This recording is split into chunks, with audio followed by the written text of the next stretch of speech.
कर्नाटक के high voltage assembly हलकों में शुमार होने वाले चन्नपटन असम्बली हलके में आज रियासती वजीर बराए वक्फ और अक़लियती उमूर BZ ज़मीर अहमद ख़ान ने एक ऐसा बयान दिया जिसकी वजह से उन्हें बाद में वजाहत देनी पड़ी।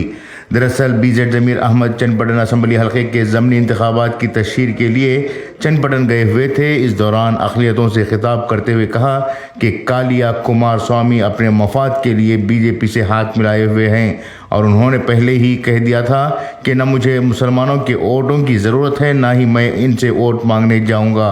इसके अलावा ज़मीर अहमद ने कहा कि कुमार स्वामी मुसलमानों को पैसे देकर ख़रीदना चाह रहे हैं। मुसलमान इतने सस्ते नहीं हैं।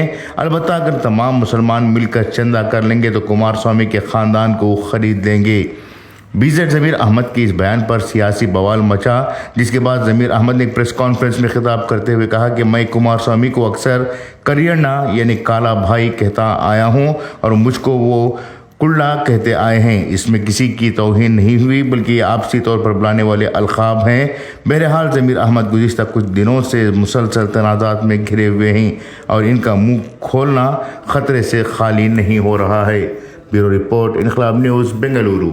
लीड होने के बाद उन्होंने क्या बोले, हमारी पार्टी से कुछ ना इत्तफाकिया को पार्टी छोड़ को BSP गए, इंडिपेंडेंट ठहरे करे, मजबूरन दूसरा कोई रास्ता नहीं कर को जनता दल को उनको वोट टाइम को जाना मंजूर नहीं, कई के वास्ते जनता दल को जाना मंजूर नहीं तो BJP से खतरनाक कालिया कुमार स्वामी कर को तो वापस घर से घर को वापस आज वापसी कती। लीड होने के बाद उन्होंने क्या बोले, ये मेरा स्टेटमेंट नहीं, कुमार स्वामी का स्टेटमेंट, म्हणजे मुसलमानों की वोट की जरूरत नहीं है, वोटा मांगने जाता भी नहीं, म्हणजे वोटा भी देना नहीं कर को ये कुमार स्वामी इलेक्शन के बाद समाज ಮೇಲೆ ಡಿಪೆಂಡ್ ರಾಜಕೀಯ ಮಾಡ್ತಾ ಇಲ್ಲ, ಸ್ಪಷ್ಟವಾಗಿ ಸಮಾಜ ಮೇಲೆ ಡಿಪೆಂಡ್ ರಾಜಕೀಯ ಮಾಡ್ತಾ ಇಲ್ಲ, ಅದನ್ನು ಸ್ಪಷ್ಟವಾಗಿ ಹೇಳ್ತೀನಿ। ಹಿಜಾಬ್ ಸಮಸ್ಯೆ ಬೇಡ ನನಗೆ, ನಾವು ಹಿಜಾಬ್ ಪಜಾಬ್ उसे हिजाब भी नको पंजाब भी नको कहते BJP से खतरनाक कालिया कुमार स्वामी कर को। ಸೋಷಿಯಲ್ ಮೀಡಿಯಾದಲ್ಲಿ ಸಾಕಷ್ಟು ಒಂದು ವಿಡಿಯೋ ವೈರಲ್ ಆಗ್ತಾ ಇದೆ, ನೀವು ಕುಮಾರಸ್ವಾಮಿ ಅವ್ರನ್ನ ವಿವಾದಾತ್ಮಕ ಪದ ಬಳಕೆ ಮಾಡಿ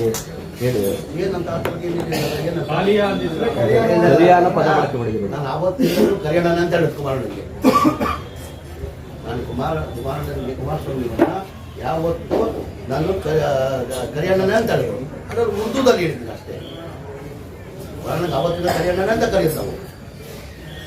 ಸಂವಿಧಾನ ಬಗ್ಗೆ ಪ್ರಶಂಸಲ ಮಾತಾಡ್ತಿದ್ವಿ, ವರ್ಣ ಲಿಂಗ ಜಾತಿ ಇದ್ರ ಬಗ್ಗೆ ಯಾವುದೇ ರೀತಿ ಮಾಡಬಾರ್ದು ಅಂತ ರೂಲ್ಸ್ ಇದೆ।